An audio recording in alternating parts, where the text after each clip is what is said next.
آئیے ناظرین پروگرام دیکھیں باتیں خری خری میزبان MS اطہر قریشی کے ساتھ۔ بسم اللہ الرحمن الرحیم ورفعنا لک ذکرک صدق اللہ العظیم۔ ناظرین، پروگرام باتیں کھری کھری میں آپ کا میزبان MS اطہر قریشی BBC urdu.live کے ساتھ آج ہم جو باتیں کھری کھری کرنے جا رہے ہیں ناظرین، اس میں ہمیں دو تین چیزوں کو دیکھنا ہے۔ سب سے پہلی بات تو یہ کہ تمام میرے سننے والے اور دیکھنے والوں کو رمضان المبارک کا آخری عشرہ مبارک ہو۔ اس کے بعد ہم بات کریں گے ہماری عدلیہ کی اور پاکستان میں جو پاکستانی حکومت ہے اس کا دورہ معیار اور اس کے حوالے سے اس پہ تھوڑی سی گفتگو۔ ناظرین، رمضان مبارک کے آخری عشرے میں ہم گھس چکے ہیں، داخل ہو چکے ہیں اور عبادات اور دوسرے معاملات میں مشغول ہیں، اور وہیں پر ہم پچھلے دنوں بھی جس طرح سے یہ بات کرتے رہے اور میں نے خاص طور سے اس بات پر زور دیا تھا اور عدلیہ سے میں نے ریکویسٹ کی تھی کہ جناب آپ جو ہے کوئی آگے قدم اٹھائے، کوئی اہم کردار ادا کرے۔ پاکستان کی عوام اس وقت بہت پریشان ہے اور لاک ڈاؤن کی وجہ سے تمام تر طبقے کے لوگ، نہ صرف غربا بلکہ جو عمرہ ہے وہ بھی پریشان ہے، جو کاروباری لوگ ہیں وہ بھی پریشان ہیں، اور حکومت بھی میں سمجھ میں نہیں آ رہا کہ وہ کس طرح سے جو ہے اسٹیپ لے رہی ہے۔ ایک طرف کہا جاتا ہے کہ جی کرونا کی وجہ سے مرض پھیل رہا ہے، اور دوسری طرف جب کوئی ایک خاص طبقہ ہے اسپیشلی سندھ کے اندر اس کا تہوار آتا ہے اور وہ اس کو منانا چاہتا ہے تو وہ میدان میں اس طرح سے نکل کر آتا ہے کہ جیسے کہ کرونا کوئی تھا ہی نہیں۔ یہ ماضی میں جس طرح سے جلسے جلوس اور ریلیاں نکلتی رہی یوم علی کے اوپر، اسی طرح سے اس دفعہ بھی نکالا گیا، جبکہ عدالت، عدلیہ، پھر حکومت وقت خود اور پھر خاص طور سے حکومت سندھ، جس کا سب سے زیادہ لاک ڈاؤن کے اوپر جو ہے وہ زور تھا اور مساجد کو اور عبادت گاہوں کو بند کرنے پر سب سے زیادہ زور تھا، اس نے عوام کے جذبات کا بھی خیال نہیں کیا اور عدلیہ کی باتوں کو بھی اس نے ہوا میں اڑا دیا حکومت سندھ نے، اور خود حکومت کے ذمہ داران جو ہے وہ ریلیوں میں شرکت کر کے انہوں نے اس بات کا ثبوت دیا کہ وہ نہ نظریہ پاکستان کا دفاع کرتے ہیں، نہ ہی قوانین پاکستان کو مانتے ہیں، نہ ہی عدلیہ کے فیصلوں کو مانتے ہیں۔ یہ بڑی خوش آئند بات ہوئی اس کے بعد کہ chief justice of Pakistan Gulzar Ahmed صاحب نے از خود نوٹس لے کر جو ہے عوام کو ریلیف دینے کے لیے یہ کہا کہ جناب آپ تمام کاروبار ہفتے کے 7 دن کھول دیں، جبکہ حکومت کا زور تھا اور خاص طور سے سندھ حکومت کا کہ ہفتے میں جناب علی 3 دن کاروبار کھلے گا، 4 دن بند رہے گا، یا 5 دن کھلے گا، 2 دن بند رہے گا۔ تو اس سے تاثر یہ مل رہا تھا کہ حکومت خاص طور سے خاص طبقے کو ٹارگٹ بنا رہی ہے، اور اس میں جو حکومت نے ٹارگٹ بنایا پورے ملک کے اندر وہ یہ نظر آیا کہ جناب علی حکومت نے پاکستان کی اکثریت والے طبقے کو جو ہے وہ ٹارگٹ بنایا، اور اقلیت کو جو ہے وہ جس طرح سے مرکزی گورنمنٹ کے اندر جو ہے وہ اقلیت کو فوقیت دی جا رہی ہے، یعنی قادیانیوں کو، احمدیوں کو جو ہے وہ پروموٹ کیا جا رہا ہے۔ اسی طرح سے سندھ میں یہ بات دیکھنے میں آئی کہ سندھ میں ایک طبقہ جس کو اہل تشیع کا نام دیا جاتا ہے اس کو پروموٹ کیا جا رہا ہے، ان کی رسومات کا، ان کے تمام معاملات کا بہت زیادہ خیال رکھا گیا، اور ہماری جو لا اینڈ آرڈر ایجنسیوں نے ان کو باقاعدہ پروٹوکول دے کر ان کی ریلیاں اور جلوس اور جلسے نکلوائے اور ان کے پروگرام کیے، جبکہ دوسری طرف مساجد کے اندر 5 سے زیادہ افراد کو تراویح پڑھنے کی اجازت نہیں دی گئی۔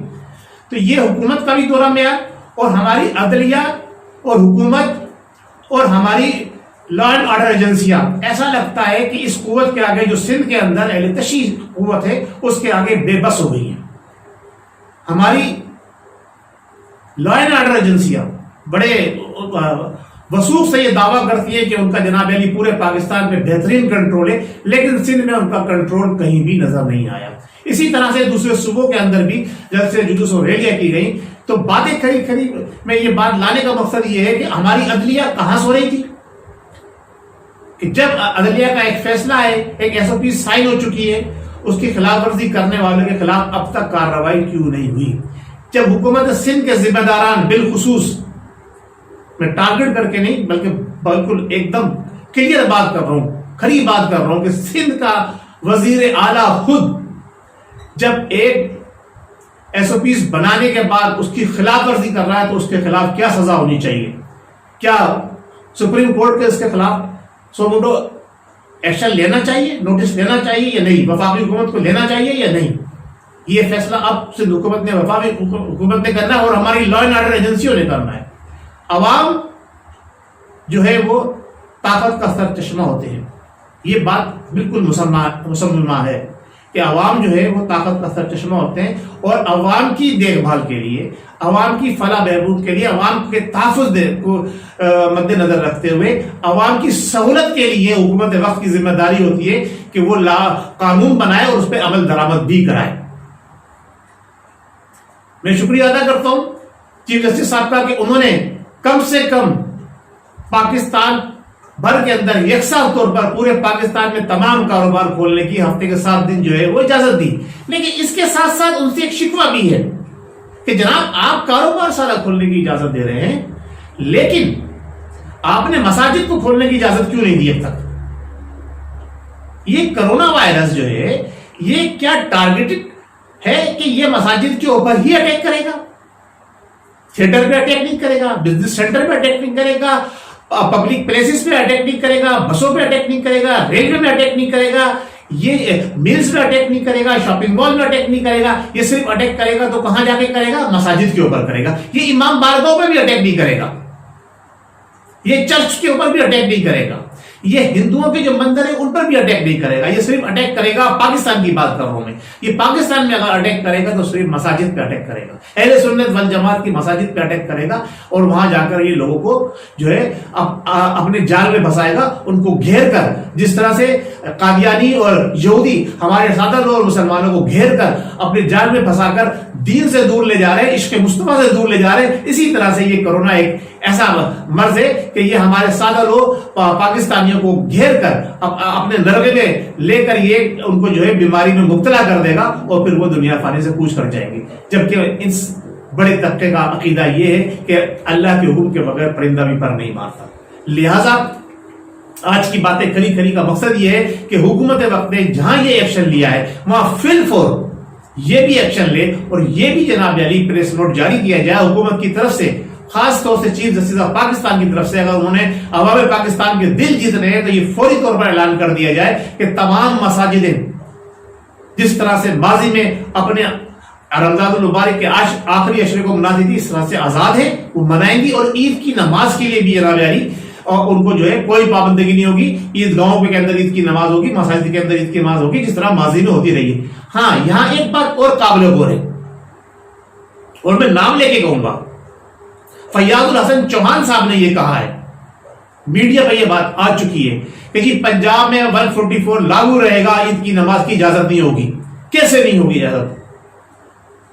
فیاض الحسن چوہان صاحب کیا ہیں؟ قانون شریعت کے آگے ان کی حیثیت کیا ہے؟ اب یہی سوال میں اپنے وفاقی وزیر مذہبی امور صاحب سے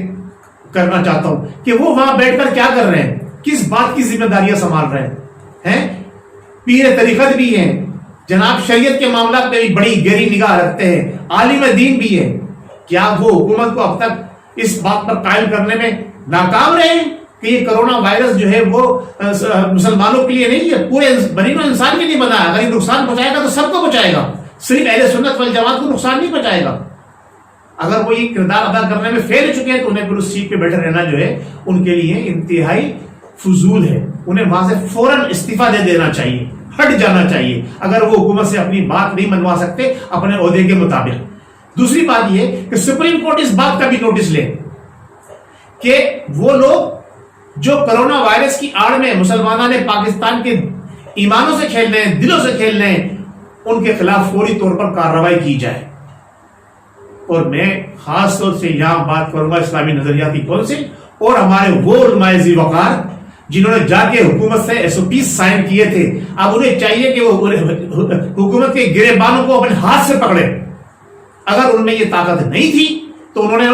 SOP سائن نہیں کرنا چاہیے تھے. انہوں نے SOP سائن کر کے بہت بڑی غلطی کری. مساجد کو لاک ڈاؤن جن لوگوں نے کروایا, جنہوں نے SOP سائن کیے, ان کو عوام پاکستان کے آگے بھی جواب دے ہیں وہ, اور اللہ رب العزت کے ہاں بھی اس کی بارگاہ میں انہوں نے جواب دینا ہوگا کہ وہ کتنے کمزور کیوں ہو گئے کہ انہوں نے جناب علی ہتھیار ڈال دیے اور حکومت کے آگے سرنگو ہو گئے, اور انہوں نے ان SOPs پہ سائن کر دیے کہ جس کی شریعت میں کوئی حیثیت نہیں ہے. اس کے لیے تعویلیں پیش کی گئی, اس کے لیے ایسے علماء اکرام کے جناب بیان لائے گئے سامنے کہ جن کو کبھی وہ لوگ خود پوچھتے بھی نہیں تھے. تو لہٰذا اس کا مطلب یہ ہے کہ ان کے اوپر کوئی زبردستی کی گئی, ان کے اوپر کوئی زور ڈالا گیا. اگر ان پر کوئی زبردستی کی گئی, کوئی زور ڈالا گیا, تو اس بات کو انہوں نے چاہیے کہ عوام میں لے کر آئیں. اور وہ زور ڈالنے والی قوتیں کون ہیں, کون پاکستان کے قوانین کے ساتھ, کون شریعت محمدی صلی اللہ تعالیٰ علیہ وسلم کے ساتھ گھناؤنا کھیل کر رہے ہیں, وہ لوگ ان کو سامنے لے کر آئے. میں نے پہلے بھی مطالبہ کیا تھا, آج بھی مطالبہ کرتا ہوں, حکومت پاکستان سے بھی میں مطالبہ کرتا ہوں, اور خاص طور سے مذہبی امور کے وفاقی وزیر سے مطالبہ کرتا ہوں کہ ان 6 آدمیوں اور 5 آدمیوں کے نام اب تک کیوں نہیں منظر عام پر آئے کہ جنہوں نے قادیانیوں کی سپورٹ کے اندر کیبنٹ کے اندر بات کی تھی, اور ہماری سپریم کورٹ نے اب تک ان پر نوٹس کیوں نہیں لیا. اسی طرح سے ہماری جو لا اینڈ آرڈر ایجنسیاں ہیں, خاص طور سے میں قمر باجوہ صاحب سے مخاطب ہو کے بات کر رہا ہوں, وہ کیا کر رہے ہیں؟ وہ اس ملک کے سپہ سالار ہیں. سپہ سالاروں کا کردار صرف وہ اس بات پہ ادا کر رہے ہیں کہ دنیا بھر کے دورے کرتے ہیں, دنیا بھر کی جناب علی سپر پاور قوتوں کے جنرلوں سے جا کے ملاقات کرتے ہیں, نظریات کے دفاع کی بھی وہ ذمہ دار ہے, سرحدوں کے دفاع کی جس طرح ذمہ دار ہے, نظریات کے دفاع کی بھی ذمہ دار ہے. یہ وقت بہت جلد ٹرننگ لینے والا ہے. آپ اس وقت جو حالات سندھ کے اندر خاص طور سے کریٹ کیے گئے, وہ سندھ کو جو ہے لاوے کی طرح پکا رہے ہیں. خدا نہ خواستہ کہیں ایسا نہ ہو کہ کوئی اندر سے بغاوت کھڑی ہو جائے. اور جہاں تک میں یہ سمجھتا ہوں اس میں بیرونی قوتوں کا ہاتھ شامل ہے. جہاں ہماری ایجنسیوں نے دہشت گرد بھی پکڑے ہیں, راگی ایجنٹ بھی پکڑے ہیں, سندھ سے بھی پکڑے ہیں, بلوچستان سے بھی پکڑے ہیں, مزید پکڑے ہیں, اور جو 17-18 گریڈ کے آفیسرز بھی جو بیرونی ایجنڈے میں کام کر رہے تھے, ان کو بھی گرفتار کیا ہے. وہیں انہیں چاہیے اس بات پر بھی نگاہ رکھے کہ یہ کون لوگ ہیں جو بالخصوص کراچی اور سندھ کے اندر, کیونکہ کراچی جو ہے وہ پاکستان کی ریڑھ کی ہڈی کی حیثیت رکھتا ہے, اس کو کیوں یہ لوگ بار بار ٹارگٹ کر رہے ہیں, اور اس کے پیچھے کن لوگوں کا ہاتھ ہے, وہ کون سی ایجنسیاں ہیں جو پاکستان کے اندر اتنی پاورفل ہو گئی ہیں کہ پاکستان کے سادہ لوگ عوام کو اور پاکستان کی حکومتوں پہ اثر انداز ہو کر وہ ان سے وہ کام کرا رہی ہیں جو پاکستان کے قوانین کے خلاف ہے, جو حکومت کے خلاف ہے, جو حکومتی ایجنڈے کے خلاف ہے, جو ہماری واقعی حکومت کی ایجنڈے سے بالکل بھی مطابقت نہیں رکھتا. لہذا میری آج کی کھری بات آپ کو جو ہے اسی بات پر اختتام کرتی ہے کہ جہاں حکومت نے یہ نوٹس لیا ہے اور تمام کاروبار کھولا ہے, وہیں فی الفور پاکستان بھر کی تمام مساجد کو, دینی درسگاہوں کو کھولنے کی اجازت دی جائے, اور کرونا وائرس سے ہم ضرور مقابلہ کریں گے. کرونا وائرس کو ہم شکست دیں گے. ہم جو SOPs بنی ہے اس پر ہم عمل درآمد کریں گے, اور ہمارا یقین اس بات پر ہے کہ اللہ رب العزت جو ہے نے ہمارے لیے موت کا ایک دن جو ہے متعین کیا ہوا ہے. ہماری موت ہماری زندگی کی خود حفاظت کرتی ہے. ہمیں اہل سنت والجماعت کے اندر اب اس وقت ایسا کوئی لیڈر نظر نہیں آ رہا جو اس کی صحیح معنوں میں نمائندگی کر سکے, اور جو لوگ خانقاہیں لے کر بیٹھے ہوئے, درسگاہیں لے کے بیٹھے ہوئے, انہوں نے جو ہے ہمیں اس نہج پر پہنچا دیا ہے کہ ہم اب اقلیت کے آگے سرنگو ہو چکے ہیں. بالخصوص اہل سنت والجماعت پاکستان کے اندر اقلیت کے آگے سرنگو ہو چکے ہیں, اور اس کے ذمہ دار وہ مذہبی طبقہ ہے جو کبھی ہرے امامے باندھتا ہے, جو کبھی پیلے امامے باندھتا ہے, کبھی نیلے امامے باندھتا ہے, کبھی سفید امامے باندھتا ہے. میری بات اگر کسی کو بری لگتی ہے تو لگے میری باتیں کھری اور میری باتیں سچی. آپ کو سوچنا ہوگا, آپ کو سمجھنا ہوگا. آپ نے عشق مصطفیٰ کی تو بات ضرور کی ہے, لیکن مسلمانوں نے پاکستان کے دلوں سے کس چیز کو نکال دیا ہے؟ آپ نے مسلمانوں نے پاکستان کے دلوں سے اسلام کا چھٹا رکن جہاد کو نکالنے کی بھرپور کوشش کی ہے. اور یہی بات میرے قائد فرمایا کرتے تھے, قائد امام انقلاب مصطفی حضرت علامہ مولانا حافظ قاری شاہ احمد نورانی صدیقی رحمۃ اللہ علیہ, کہ اگر ہم نے عشق مصطفیٰ کو اپنا مرکز اور میوڑ بنایا ہے تو مصطفیٰ